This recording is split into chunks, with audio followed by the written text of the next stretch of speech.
Everyone, and welcome to Kabbalah Café. This is our Erev Sukkot edition, and the theme of today is the spiritual antidote, maybe spiritual cure for anger. We're going to speak about anger shortly, but as I was thinking about today's class, I thought it was appropriate to do something related to Sukkot. In front of me, I have, of course, my trusty etrog. I just picked it up today from the local etrog market right over here. And I say the etrog or the esrog, but the truth is there are four total plants or items that are used. The lulav, which is that long palm branch. Then you have the esrog, of course, the etrog, the citron, the hadas, which is the myrtle, and the arava, which is the willow. The Torah says, to take all these four things, put them together, and you say a blessing. You give it a bit of a shake. That's how we do it, and that fulfills the mitzvah. Two major mitzvot on Sukkot. One is to build the sukkah, to have a sukkah, which, as you can see behind me, you see there's a sukkah behind me. That little lattice structure, of course, is the sukkah. And then, of course, we have the mitzvah of the four species. Reminds me of a story where there was a fellow back in the old country. Again, I can't vouch for the story, but this is a story that has been told.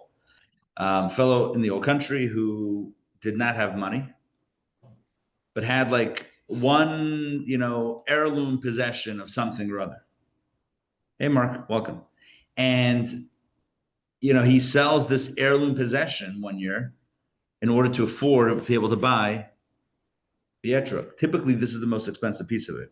It's kind of like buy an etrog, you'll get everything else included in the price on the house, right? Buy one, get three free. Of course, they're not three free, but they're just included in the price of the etrog. And so this fellow sells his heirloom, I don't know, candlesticks, kiddush cup, whatever it is, got money, basically pawned it to get money to buy the etrog. His wife sees the etrog, either on Sukkot morning or the day before, whatever. So where'd you get that? Where'd you get this? So he explained he sold this to get that. She got so upset that he sold whatever he sold to get the etrog. That what did she do? She took the etrog and she bit off the pitum. You know what that is? That's the top part. So this is an Italian version. Hey, David, good to see you. This is an Italian version. And the way these grows without a pitum, this is like pitumless in Pittsburgh, as one does. But this is this one, you can't, it's hard to go wrong with this one, hard to break it. Although it looks like, I don't know. You never know. You never know with these things. So they actually grow. They grow without a pitum. Correct. Yeah. Why people do it? Our tradition is with. With, of course. Most people do with, but some of the Italians from Calabria or Janover, they don't have the pitum. So I got one without a pitum. I don't know, it's just easier, less stressful. But the story goes, she bites off the pitum. Now, if it had, okay, so this is the stem. This is how it grows. Basically, it grows. How do they grow? They grow hanging down, right? I'm sure this is not growing up. This is very heavy. So I'm sure at some point it's weighing the branch down. For the record, as I was buying all of these items this morning or collecting these items, the one thought that came to mind is how much I love this branch of Judaism. It'd be better if I was holding a lulav in my hand and then say it. How much I love this branch. As I'm picking, I made the joke like 5 times in there. Everyone's like, okay, stop. Anyway, the point is that, this is the stem. So this they cut off. This they cut off. It's got a little paper in here from the little tissue situation. Anyway, this is how it grows. But then there's usually like pitum. What's a pitum? I don't know, like a little extension. Yeah, it's not the stem because this is where it grows, but it's like another, like, I don't know, a thing that sticks out. But if it has one and it breaks, it's not kosher. It's not kosher. Means it's blemished, damaged, it's incomplete. So the story goes, she bites off the pitum to render it unfit. She was so upset. I don't know how the story ends, but it was kind of like that's so anger. We're talking about anger today. No, just well, out of the esrog file charges, I don't know, battery against an etrog. So I was thinking about it in the context of anger and how we deal with anger, which we'll get to in a second. But then that story reminded me of another story. There's so many wonderful Sukkot stories. So I'll share with you a few of my favorite that come to mind. So there was a town in, I don't even know where. I'm going to say Eastern Europe / Russia, but I feel like that covers like pretty much thousands and thousands of miles. That's like a very large area. And there was a town called Lezhensk. I don't know what it would be called in English, or on the maps, but sounds it's like in the area that you described. Lezhensk, yeah? Maybe Ukraine, who knows? The rabbi at that point was a Hasidic rabbi. He was a Hasidic master, just incredible person. His name was Rabbi Elimelech of Lezhensk. Rabbi Elimelech. Rabbi Elimelech was one of the students of the Maggid of Mizrich, who was the primary student of the Baal Shem Tov. So just to give you a sense, we'll start from the top. Baal Shem Tov founded the Hasidic movement in the 1600s. His primary student and his successor was Rabbi Dov Ber, known as the Maggid, I guess the preacher, of Mizrich. He had many students that started their own Hasidic groups, including the Alter Rebbe, the founder of Chabad, and others, Rabbi Levi Yitzchak Berdichev, etc. And amongst his students was a man named Rebbe Elimelech, the Rebbe Elimelech of Lezhensk. He had a brother whose name was Reb Zusha of Anipoli. And Reb Zusha is also very famous. In fact, in Tanya, the book of Tanya, which is like the Bible of Chabad Hasidic philosophy, if you open up right after the title page, there's an introduction from the Malakate, from the compiler. He didn't refer to himself, the Alter Rebbe didn't refer to himself as the author, but rather as the compiler. He said, there's nothing new here. I've just taken from, previous ideas and just, compiled it together. Very humble. And then there's two haskamot. How would you translate that into English? Agreements or endorsements. Endorsements. Or I think maybe the fancy word is approbations in a book, whatever. Like Lahavdil. If you read a John Grisham book or whatever, I don't know, first that comes to mind, and you go look at the back cover, or maybe in the inside or something, the first few pages, it's like, oh, this book is great, 4 stars, 5 stars, whatever it is, So there's two people that write haskamot for the book, and one of them is Reb Zusha of Anipoli. So clearly he was if he was chosen to write the approbation in this book, in the book of Tanya, you know that he was a very prominent rabbi and scholar and sage and mystic. His brother was Rabbi Elimelech. They would travel off. They lived in different in different cities. They were rabbis of different towns, but they would often join up on various excursions and various missions, etc. I don't know if they have their own dynasties per se. But today there is no one that follows, I know descendants. So I'm actually very friendly with the fellow from California, who is one of the things that he's mentioned to me is how proud he is to be a descendant of Rabbi Elimelech of Lezhensk. That's something that's a source of pride. So as it should be. But I don't know. It's a good question. So one thing that I'm not that well versed in is exactly where every Hasidic tradition stems from and how they all, what that tree looks like. It all comes from the Baal Shem Tov and the Maggid, but after that, I'm not sure which generation things kind of developed in specific ways. I don't know.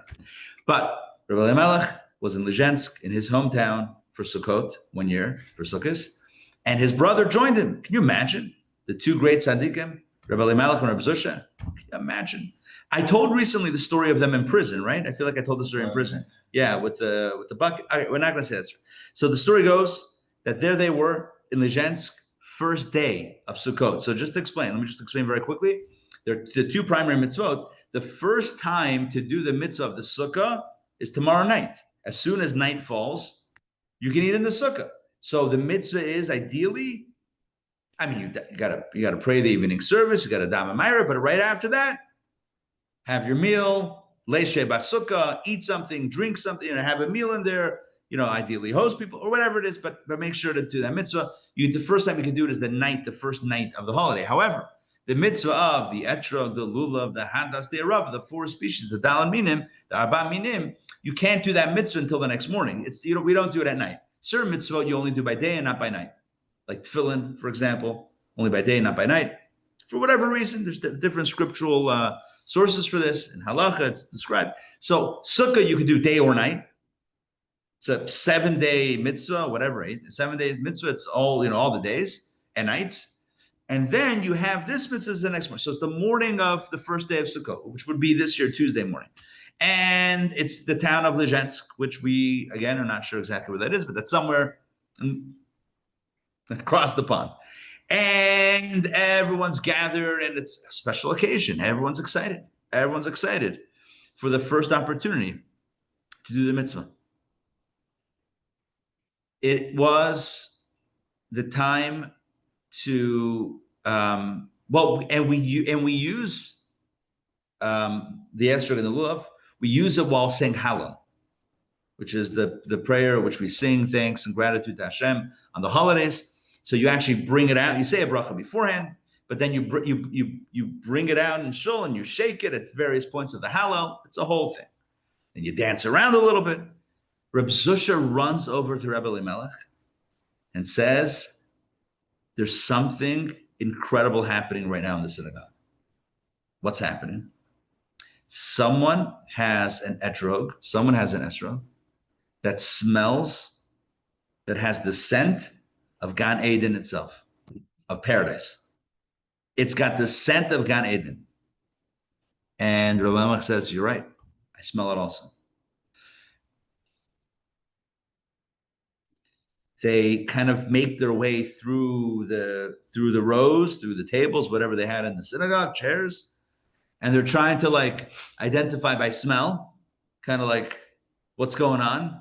They find a guy all the way in the back.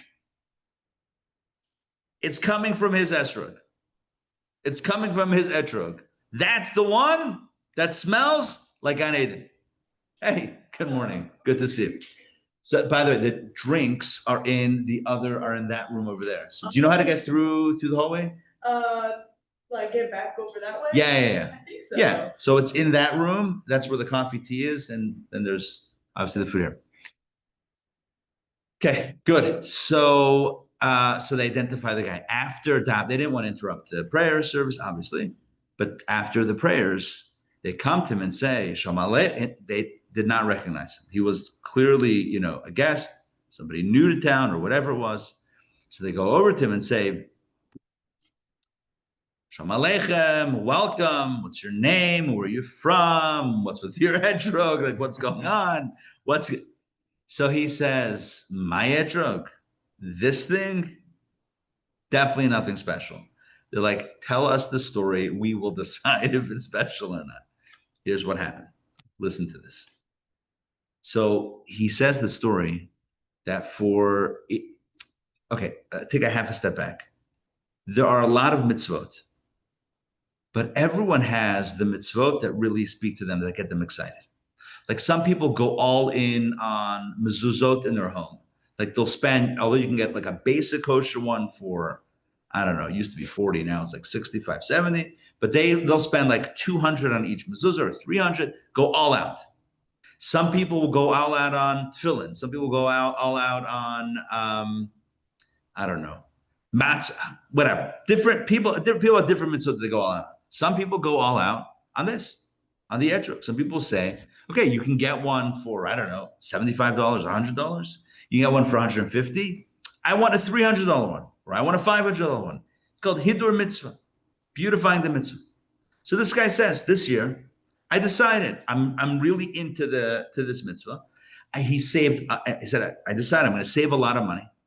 50, the way the story is told, 50 guldens. I don't know where that currency was or what that currency equivalent is. No idea. But 50 of this currency.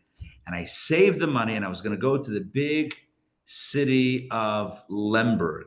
Lemberg is the same city as Lemberg. It was a big city where the marketplaces were, where people brought their wares. But it's the same city as there was another story that I just told recently that had the other name of this. It's like Constantinople and Istanbul, same city in Turkey, just different names, different name. So I think Lemberg is the same as whatever it is. So he's like, I was on my way to Lemberg with the 50 guldens in hand to buy the most beautiful etrog. Anyway, listen, back in the day, it's not you get in a car and drive, or you get on a plane and fly somewhere or whatever. You got on a coach or you walked. I don't know, you had to physically, each mile you were moving, at a slower pace. And so it was like, it wasn't a quick journey. It took maybe a day or two. And so he finds himself needing to stop over someplace, to pull over the side of the road for mincha and for some drinks or some food or whatever it is. Good to see you. He ends up in a tavern somewhere toward evening, whatever day it was, on his journey to Lemberg, to the big city. And he finds himself at the bar to get a beverage. He's getting a drink. As it were. And what happens? He hears a guy crying. Why is the guy crying? This guy is a wagon driver. And he's crying because his horse just keeled over and, I don't know, died or is not moving, immobile, whatever. The horse is gone, kaput. The horse is kaput. And he's crying, he needs a horse. Another guy at the bar says, you need a horse? I got a horse. I got the best horse. I got a horse that's so strong, he would fix all your problems. He would turn that frown upside down. But it costs 80 guldens. However, for you, I see you're in a desperate situation. I'll give it to you for 50. 50 guldens. The wagon driver says, 50 guldens? I wish I could pay 50. Oh, it's not open? I wish I could pay 50. That'll be fun. Do you know where the small sanctuary is that drinks the coffee and tea is over there? Do you know where it is? You go through you kind of go through the main area, and then you go to the right and up the ramp. Do you know at all where that is? Like that room right there? I don't know. Okay. Anyway, so this guy says, are you kidding me? 50 guldens? Where am I going to get that money? I don't have that money. Meanwhile, this Jew is overhearing this conversation. And he says, okay, all right. That sounds like divine providence calling my name, because guess how much I have in my pocket? 50 gulden. But I need to buy an etrog, and if I give all of it away, I can't buy anything. So he says to the guy, I happen to be overhearing the conversation. I heard the generous offer to sell your 80 golden horse for 50. I'm ready to help out this guy. I don't know him. I'm a stranger, but my heart feels for him. Would you take 45? He says, I will take 45. Deal is done. He gives him 45, and he leaves before the guy can thank him. In other words, he doesn't want to make it a scene.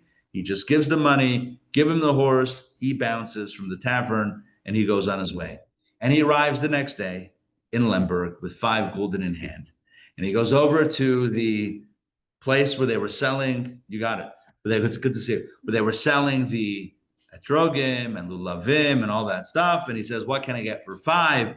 5? Here's the kids' table. You know what I mean? Here's like the basic, the starter sets. These are the ones that fell off the tree. We didn't pick them. They're bruised. Everything is crooked. It's this, it's that. It's barely, whatever. He gets a basic etrog. And the man says to Rabbi Elimelech, now we're back in the synagogue in Lezhensk, I was so embarrassed with my scrawny, puny, subpar etrog, I didn't even go home for the holiday. I sent a message to my wife. I'm too embarrassed to show up in shul. Everyone's going to look at me and say, oh, how's your etrog? And then judge me, and I'm going to feel bad and self-conscious. I can't. So I came to the nearest town. I came to Lezhensk, where no one knows me. That's the story of my etrog. Rabbi Elimelech and Rabbi Zusha look at each other, and they smile, and they look at the man, and they smile, and they say, now we know why it smells like the Garden of Eden. Your simple etrog that came as the product of your giving anonymously to help out somebody, I guess a Jew, that you didn't even know, and that will never be able to thank you because you bounced, you scooted out right before you can get any accolades or your picture in the paper, the local paper. That etrog is the most beautiful of all. That's one story. That's one story. I'll tell another story. Stories around Sukkot are so beautiful. I tell another story. This one is about the sukkah itself. There was a town that had a chassid who lived in the town, and he had no money, but he had family, and he had simcha, he had joy, and every holiday he would always be singing. Sukkot, he would be singing up a storm. Right next door to him lived somebody who was not fond of Hasidim. Sometimes it used to happen back in the day. And this guy was very wealthy, but he was also didn't like the singing. It's the holiday, you do the mitzvah, you show up, you eat your meal, you go to sleep, no singing. Like he was like that. And it would always irk him how this chassid next door and this guy, this chassid, didn't have any money. So how did he build a sukkah? Every year he went around and I don't know, borrowed scraps, extra scraps of wood from people that had built their sukkah. So you have an extra 2x4, you have an extra screw, you have an extra this, and between everything he put up a sukkah. This guy, this other guy, this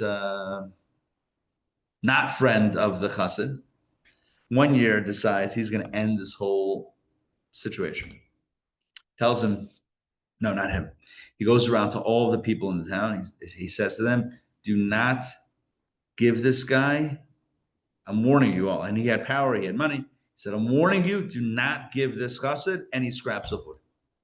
Tell him if he comes knocking, tell him you're all out. Okay. So it happens. The chassid, Erev Sukkot, he goes around looking for wood, looking for scraps to build the sukkah. Nothing. Can't find a thing. Everyone's saying no to him. Never happened before in his life.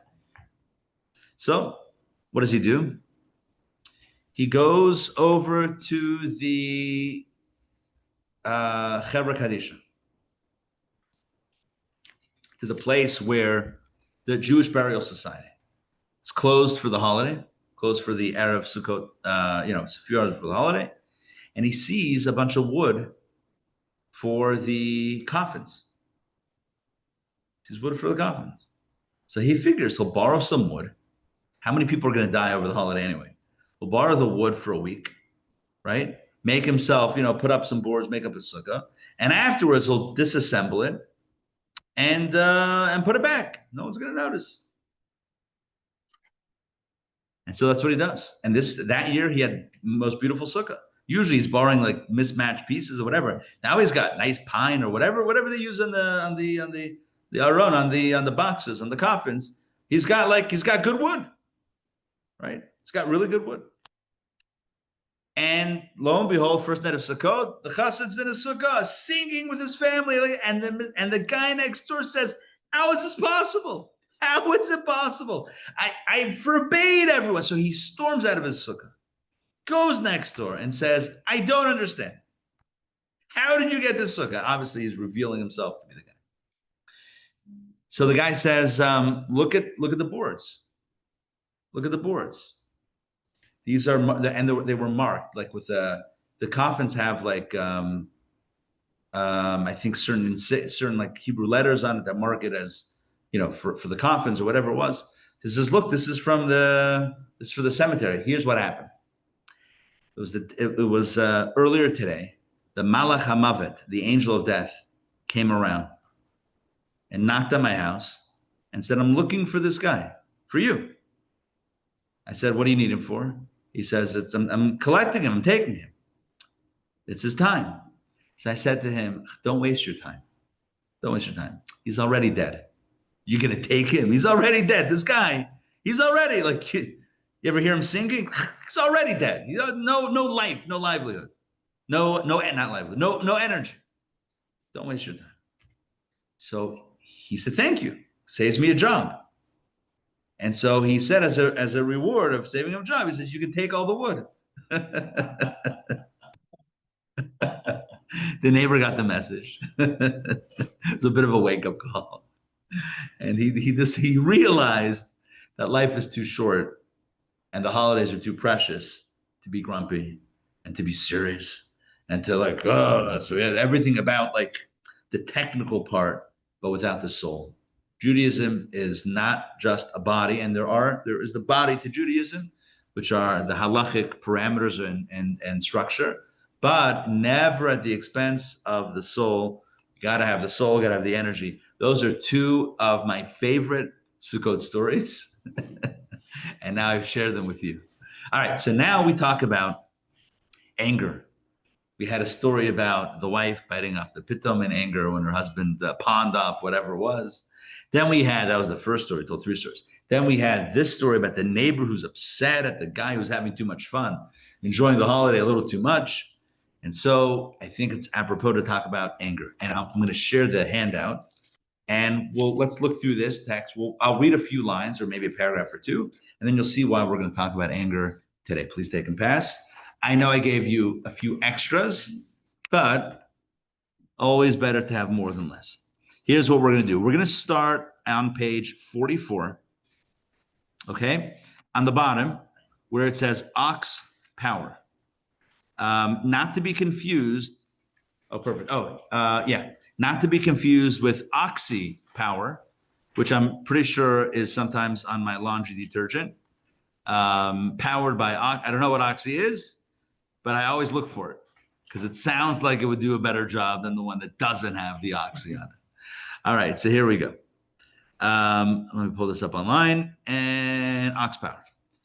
So the context of our text is the idea that there are energies that are beyond our world, the energies of tohu, the world of chaos that is beyond the world of tikkun where we find ourselves. And the lower the thing, the higher the source. That is like, this is a fundamental theme in Kabbalah, and something that's very important to mention and always keep in mind. I want to maybe just use, I know I said we're going to jump inside, but let me just give another quick intro.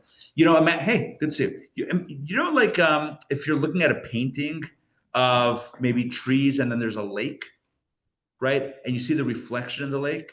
So the top of the tree, as reflected in the lake, is at the bottom part of the picture, meaning the highest is reflected in the lowest. It's almost like if this is the highest one way, when it swings to the lowest, right? So the stuff in the middle ends up also to the middle, but the stuff on the top ends up swinging all the way to the bottom. So the same thing is true. Imagine the divide between the higher world and our world.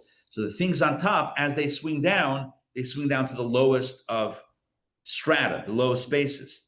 So if we have, and we do, 4 layers of life, inanimate items, vegetation, animals, and humans, well, the lowest actually stems from the highest. So there's the higher energy in the animals, even more in the plants, and even more in the inanimate. By the way, that's why Kabbalah says life is born from the ground. And obviously, I don't mean human life, but life, vegetation, anything that grows, I guess maybe not with the hydroponic, Israel miracle stuff, but if it's growing from the earth. The earth, what everyone steps on, that's what's going to. And by the way, we all are sustained, right? We live because of the earth. And you might say, well, what if I'm not eating a salad? Doesn't matter. Even if you're eating whatever you're eating, it probably at some point ate something that grew from the ground. Right? Even if you're eating brisket, right? That cow ate something that grew from the ground, which means it grew because it survived from the vegetation, which was produced by the ground. Everything is supported by the ground, and it's the craziest thing. It's the thing we all step on. We all look, it's dirt, it's earth, it's worthless. It's worthless, nothing, garnished. The thing, this is valuable. Earth, well, real estate is also earth. It's certainly valuable, right? And the earth has the greatest treasures, minerals and oils and whatever it is, has the greatest treasures. But even on a basic level, everything that grows, which sustains life, comes from the earth. Just again, to illustrate how the highest goes to the lowest, the idea of sustaining and producing life, highest to lowest. Why is it that when you put a seed into the ground, it grows? It makes no sense, right? How does that work? According to Kabbalah, it's not the seed as much as it is the koach hatzmicha shebaretz. It's the power of growth and the generative energy or power of the earth itself that's producing the tree, the plant, the flower. The seed almost informs the earth what it should produce, but it's the earth that's producing it. You could really ask the question, is it the seed or is it the earth? Kabbalah says Kabbalah goes on the side of earth. Chicken the egg, right? Kabbalah goes on the side of the earth. It's actually the earth. The koach hatzmicha, because you can take a seed, it's not going to do anything. Put it in the earth, suddenly it grows. The seed actually rots. The seed, right? The seed rots, has to open up. And then the power of of life is in the earth. And so the bottom line is, the lower a thing appears to be, the higher it really is. That's the rule in life. So now let's jump into where it says ox power. Okay, there we go. Bottom of page 44. This is why the soul descends to be vested within a physical body and animal soul. Because again, one could ask the question, oh, Roman, did you get a copy? Oh, here, Toba, please pass one down. There you go. Thank you. This is why the soul descends to be vested within a physical body and animal soul. You could ask the question, why would a soul that comes from such a lofty place be tortured to be sent all the way down into this world in a physical body with an animal soul? And the answer is because of the incredible opportunity that lies here. When one subjugates and nullifies, and these are two different words, subjugates and nullifies. Kfiyah ubitul. Kfiyah means subjugation. Bitul means nullification. What's the difference? Subjugation means I'm going to kind of tell you what to do. Nullification means I'm going to dissolve your opposition altogether. Two different stages. One is step one, one is step two. One is I'm going to force you to do something. The other one is I'm going to make you or help shape you to the point that you are completely transparent to what my will is. And when one subjugates and nullifies the animal soul, the godly soul accumulates additional spiritual light. Again, why? Because you're using the energy, or you're gaining from the energy of these lower elements. The body is from the earth. The animal soul is an animal. And so your godly soul, which seems like it's higher than these lower elements, when it comes into them, it actually gains because they actually come from an even loftier source. They have an even loftier potential. Let's continue. And then he makes a statement, and this gets to the topic of today. Every person knows that there are certain characteristics, and he drops one, such as anger, and so on, which he needs to refine. And now he's going to talk about what does it mean to refine the body and the animal soul? What does it mean to take one midah, one characteristic of the animal soul? Godly souls, for the record, do not get angry. All anger is born of the body and the animal soul. Godly souls are giving, loving, altruistic, and all about surrender to something else. Only the animal soul and the body get angry. You stepped on my toes, I'm upset, right? You didn't give me enough kavod, honor, I'm upset, right? It's all about the same thing, by the way. All anger is born of the same thing, ego. It's all ego. You hurt me on some level, I'm upset. But that presupposes that there's a me that gets hurt. And the me as a me, and I'm not going to take that whole thing, that's ego. Where does ego come from? Not the godly soul. It all comes from the animal soul and the body. So he talks about one, anger. Let's continue to the next page, 46. Okay, 46. By the way, for those online, there's a blue, even in person here, you see see this tint over here? For some reason, when I was copying it, whatever copy machine I was using, like there was something messed up with the copy machine, and so there's like this blue tint on it. You guys want to see what it looks like? In the black and white copy, it doesn't come out blue. But right, it would be cool. It's like, it's a little bit Kabbalah in colors. Kabbalah and cyan, maybe. 46. Whenever he coerces himself not to be angered. So now he's talking about this, about how to work on one's anger. Whenever the person coerces himself, and the Hebrew says, B'chol kfiyah shekofeh et atzmo shelo lehitkayes. The Hebrew is way better. Every time you literally force yourself to not get angry when you could have gotten angry, so meaning a trigger happened that ordinarily you would get angry. So what do? You're a little self-aware. You realize like, I'm getting angry, or I have gotten angry. So you recognize what are the triggers, and then you basically tell yourself in that moment, I'm not going to get angry. And not to make it sound simpler than it is. We'll talk about some strategies, how to deal with this. But every time a person forces him or herself not to get angry, listen to what happens. Let's continue inside. He adds light to his godly soul.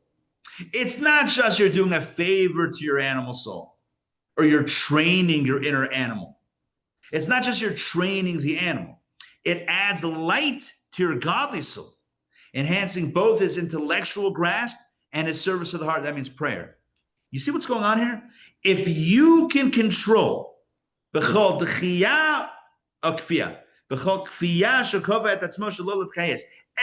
time you control your anger, you can understand Chassidut, Kabbalah a little bit better.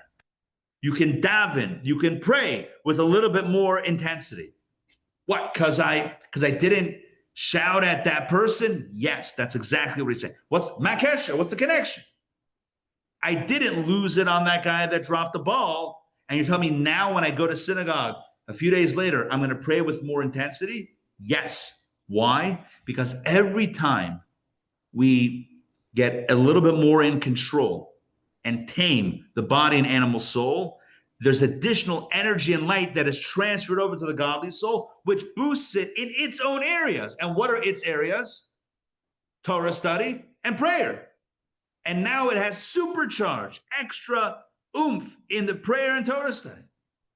So yes, the davening, the prayer is going to be with more intensity. And the Torah study is going to be with more clarity. Why? Because he got angry. He's not just saying, when you're angry, you're not going to be able to focus on understanding Torah. He didn't say that. It might not be at the same moment. But the bottom line is, if you can wield self-control over the body and animal soul, that transfers power and energy over to the godly soul. And the next thing you know. I was thinking something like this, but during Yom Kippur, through God, I did the fast. And nice. And so by the end, it really didn't like turn into like a ball game, like 5 p.m. I was saying. but yeah, that's when I feel like. See, that's when it got real. That's when I was really like, oh, this is a battle now. Like, let's go. But by the end of it, there was like, I was surprised. There was like a big part of me that was like, well, we just kept on not eating. Like, I felt so good from that part. And it was almost like I was like, at this clarifying, I was like, I can just keep on not eating. Yeah. I was like, no, I need to. It's interesting. I've told this story. Thank you for sharing that. I've told this story a few times, where the first time I encountered this concept of itkafia, the idea of really kfia, like holding oneself back. I was 13 years old. I was in a summer Chabad summer program, yeshiva summer thing in New Jersey. And I remember it was after one of the summer fasts. It was either the 17th of Tammuz or Tisha B'Av. And I remember somebody saying, like, when the fast's over, everyone's going to run to the cafeteria to break the fast. 5 minutes. 5 minutes. Not only because you don't want to wait in line for the buffet, but like to exercise a little extra self-control. Not just self-control, the necessary, but even a little bit more. To really show who's boss, as it were. But to really like feel like, it's not an ego feeling, but like to really like, anyway, the point is, in general, the path of fasting and breaking the body is not what we do on a regular basis, but there are things that need to be done on a regular basis that are similar forms of controlling or maybe even breaking. And one of them is, of course, anger. Not the Rambam, Maimonides says, most midot, most character traits, you aim for the middle. You don't want to be extreme either way. When it comes to anger, extremely the other way, i.e. not angry. And so here he says that when a person does that, it's not just that the soul, again, we could have said that the soul comes down to earth. Why? To make a mensch out of the body, an animal soul, to make them a little bit better. And that's true. But in addition to that, he's saying, you know what the, not the collateral damage, but I guess the opposite, collateral benefit is? Collateral benefit is that it adds extra light to the godly soul. And that manifests itself, as he says, with enhancing both his intellectual grasp, that means clarity of mind, a clarity. You could study the same thing and you might understand it, you might not understand it, but even if you understand it, how clear is it? Some people have clarity of thought, like clear. They don't just know ideas, but they have it clear and organized. Step 1, step 2, step 3, breaking it down. Clarity of thought and service of the heart, which, by the way, are two different people almost. You have the intellectuals, and then you have the emotionals. I don't know. They have people that are more emotional. You have people, there are the maskilim, right? There are the intellectuals. And then there are the ovdim, the ones that are the daveners. And it's not always the same person. But sometimes you have both. Sometimes you have clarity of mind and full emotion, open heart.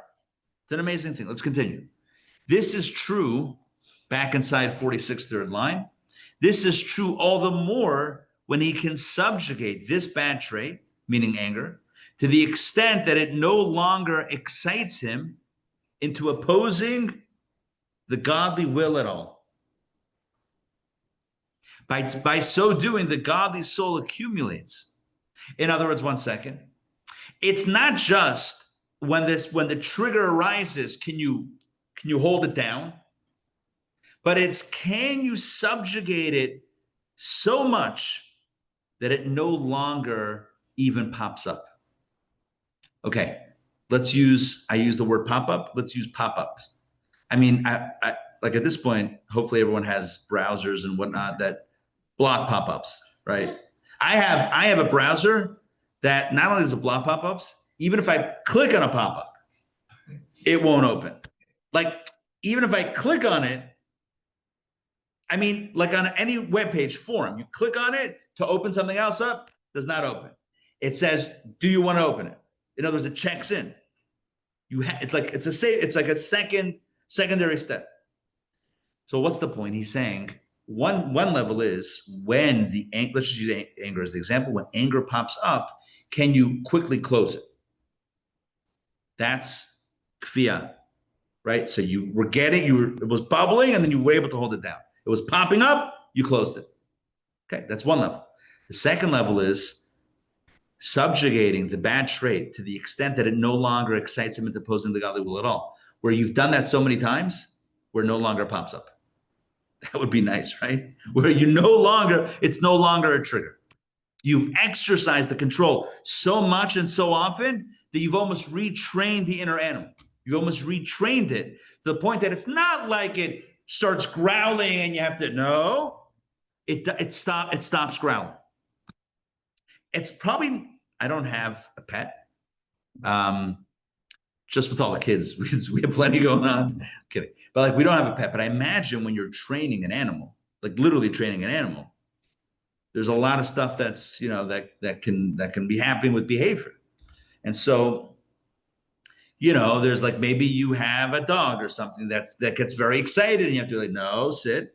But maybe at a certain, I don't know if this is actually true, but maybe at a certain point when you've done that enough, it doesn't even try to get a little too excited. It just does what it needs to do. True. Anyone have a dog? I don't know. Wishful thinking. Yeah. Maybe also for us, it's wishful thinking. They do need reminders. I mean, it gets better. The reminders are Oh, shorter. good. It's not the. Okay, but even that, perfect. But even that is helpful for me to hear. In other words, with repeated reminders, it gets easier. It gets more familiar to the animal. And ultimately, it's better for the animal. Meaning, it's better for everybody. It's not only that you don't want to accept, but it's good. It's now in a more of a, it's more menschlich. It's where it needs to be. Who has a pet here? Who's got? I grew up with a cat. I don't know what cat. It was just like, What kind of training? I don't know that there's any training. It was just like around. The cat was just, I don't know. It used to rub up against me. The reason why I say that is because it was a cat. It was like a gray, long-haired cat, and it would shed like constantly. So whenever it was like being affectionate, I'm like, oh, my pants are now all hairy, like great, like There's rollers everywhere. yeah, whatever. It was like always like annoying. Besides that I was allergic to cats, turns out. Anyway, a little bit. Bottom line is that we all have an inner animal. The example he gave is anger. We'll talk about that also in a minute, a little bit more at length. But it's really anything. It's whatever pops up in our experience that's a negative pop-up. So step one is don't act on it, right? Say no if it's negative, obviously. And try to, go from, I think it's moving from going to giving in to not giving in to cutting it shorter and shorter and shorter and shorter and shorter till a point where maybe, if all goes well, it doesn't pop up as often. Let's just say as often. Maybe to say it's never going to pop up, that might be a little too extreme, but maybe not as often as it once did. That's progress. But it's not, again, but the key point here is, and that all of that is true, but the key point here is not just that. It's that when we do that, there's energy that's transferred from the animal over to the godly soul, from the animal soul over to the godly soul. And what kind of energy? Powerful animal energy, raw, powerful energy. It's transferred to the godly soul, and now it can supercharge its learning and its praying, the intellectual and the emotional experiences of our connection with God. Let's get back inside. By doing so, the godly soul did I read this? I may have read this. No? Not on the way you start. Okay, by so doing, the godly soul accumulates much spiritual light. As is written, many crops are yielded by the power of an ox, meaning animals have force that humans don't have. And the same thing is true with animal souls and godly souls. The animal soul, because again, remember, the lowest comes from the highest. The animal soul is coming from the highest spiritual rungs, and thus it contains powerful spiritual light that when we kind of have it in the right space, in the right place, it can actually take us to the greatest heights. I've shared this before, but I feel like it's valuable to share again because the example that he uses is anger, and Kabbalah does speak about how to deal with anger. So I'm going to share this again. It might sound familiar, but it's always good as a reminder anyway, even if it does sound familiar. Kabbalah speaks of 3 ways to mitigate anger. And it would be helpful if I had the Sfirot chart. I wonder if I have a copy or two here. Probably do not. Anyway, it would have been helpful if I had one, which I don't. But the Sfirot chart,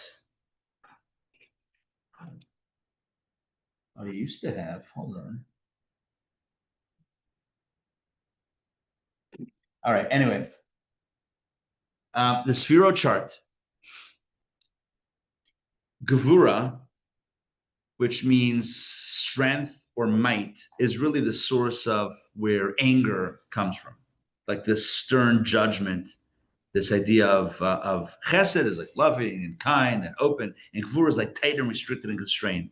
It's like when somebody gets angry, like kids, like they make a fist and like and I'm just saying kids to be nice because to us as adults, but like they get very tense. We get tense when we're angry. Love is like open. Anger is like getting all tense. Gevura energy. So 3 ways to deal with gevura. One is in the Sfirot chart, what's right above gevura. Again, you have to take my word for it or imagine in your mind. mind's eye. On top of gvura is bina. What is bina? Bina is framing, not sukkah framing, but bina is intellectual framing. Intellectual framing means how you perceive something, not what you perceive, but how you perceive it. Like for example, going back to my original story with the wife who bites off her husband's piton because she's so upset that he sold the heirloom stuff to get the money for the etrog. Okay, that's one framing. That's one framing. Imagine if she had a different framing. Wow, this mitzvah is so beautiful that you sacrificed, that precious item in our home to be able to buy a beautiful ritual mitzvah article. Wow, that's so noble of you, my dear husband. That's an option. Everyone has that option of framing. And I'm not picking on her in this story. I mean, I don't know. I said this story of anger. I'm using it as an example. Or the neighbor that's upset that the other guy's having too much fun. You know what? You have an option. You can also have fun, or you can join the party. You always have options.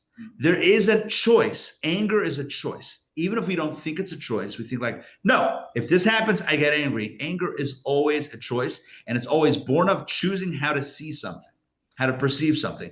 I can perceive the same facts happen. That fact is a husband sold some sort of, heirloom item in the home to be able to afford a beautiful holiday citron, a holiday etrog. That's what happened.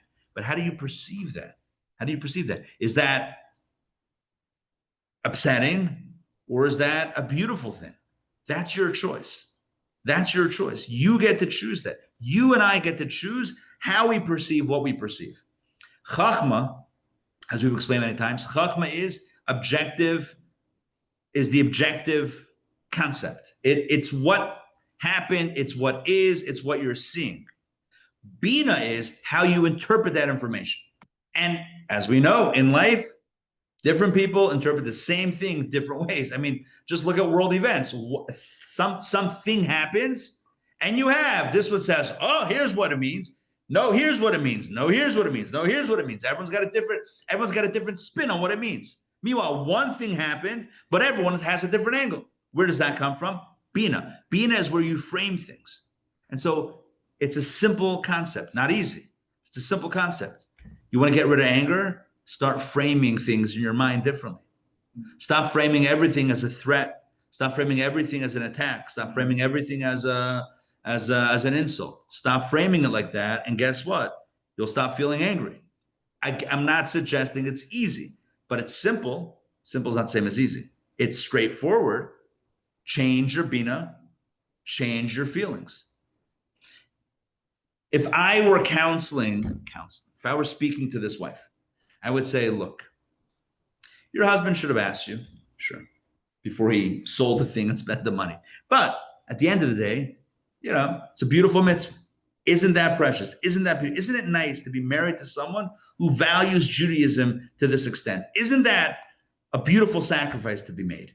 Now, she might say, no, I disagree with everything that you just said. That's possible.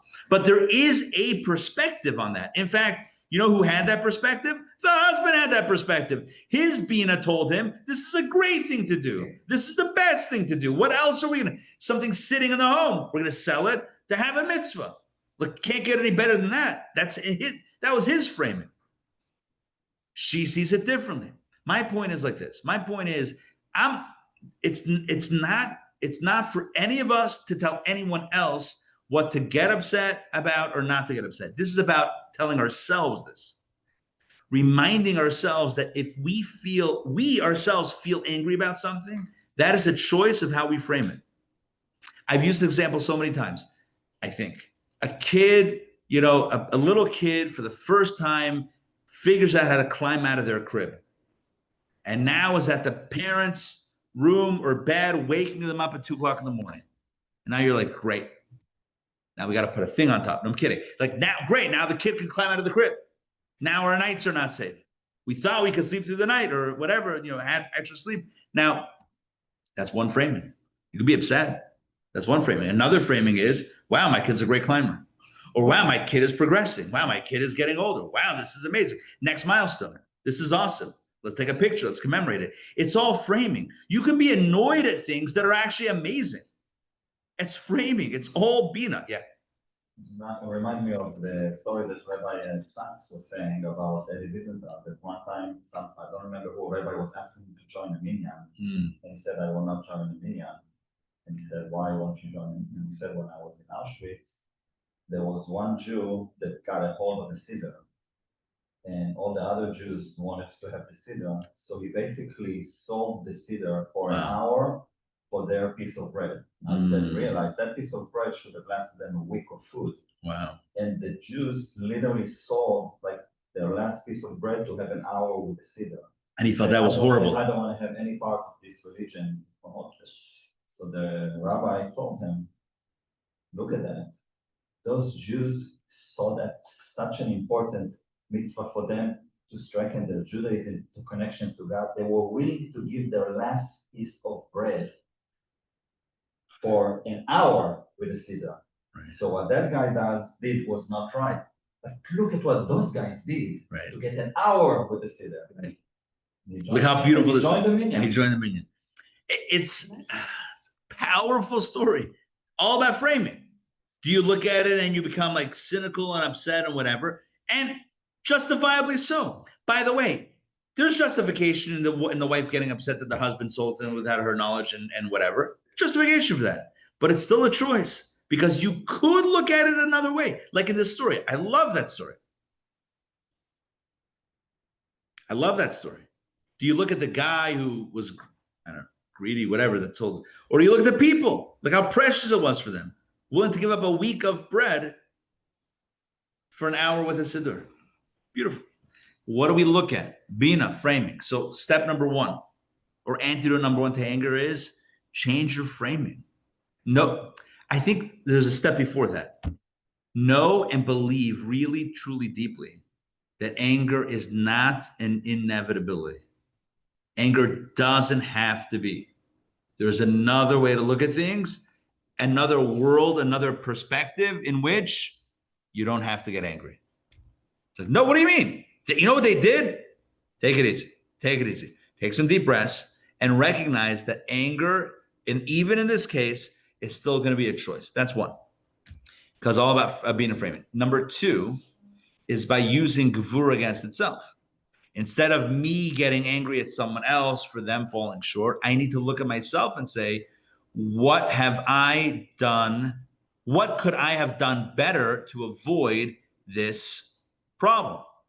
Like using this example, maybe the wife can ask herself, why is the communication in this relationship such that he won't tell me these things? What can I do better about creating about helping this relationship get to a place where there's more open communication?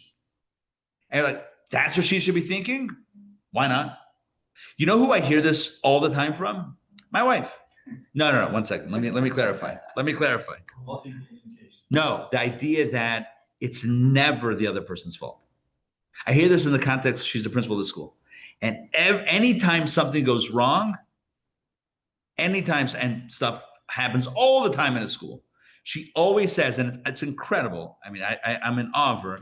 She always, like, she's the principal. She always says, it's my responsibility. A teacher communicates incorrectly with a parent. No matter what happened, she says, at the end of the day, it's my responsibility. I should have communicated. I should have laid out clear expectations or worked with this teacher. It doesn't matter. They might have done something wrong conceptually, theoretically, let's just say. Not that the teacher's doing anything wrong, but let's conceptually, right? Teacher something wrong. At the end of the day, it's on me. It has to be on me. Because that's a way of using gvura against oneself. Instead of employing gvura outward, I'm upset at you. Like, why didn't you do this? How did you do this? Pointing finger at gvura. It's about pointing within gvura. It's about pointing gvura inside. It's saying, okay, this went wrong. Now let me be self-critical. Not to be angry at self, but to be self-critical. Instead of being critical outward, be critical inward and figure out what I need to change, what process I need to change or do better to avoid this problem.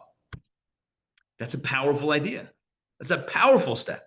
So again, step one, and this is not necessarily in order of priority or in order of anything, it's just in order of the chart. One option, I'm not going to say step one. One option is reframe what happened, right? Maybe this is a beautiful mitzvah. Maybe it's something to give your husband a hug for, right? Wow, Judaism is so important in our family. This is beautiful. So it's not anger shouldn't even begin. Bina is like that's the framing that, okay, so that's one thing. Second thing is if it hits, where to direct it. Direct it outward or maybe direct it inward. And then the third idea is after Gevura, the energy after Gevura, the midah right after Gevura, is called Tiferet. Tiferet means compassion. And that is, if the framing is not working and if the self, the flipping it towards self is not working, the third option is to say, look, person really messed up.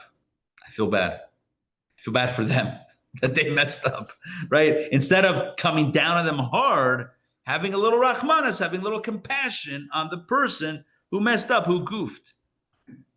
Give you an example, sports example.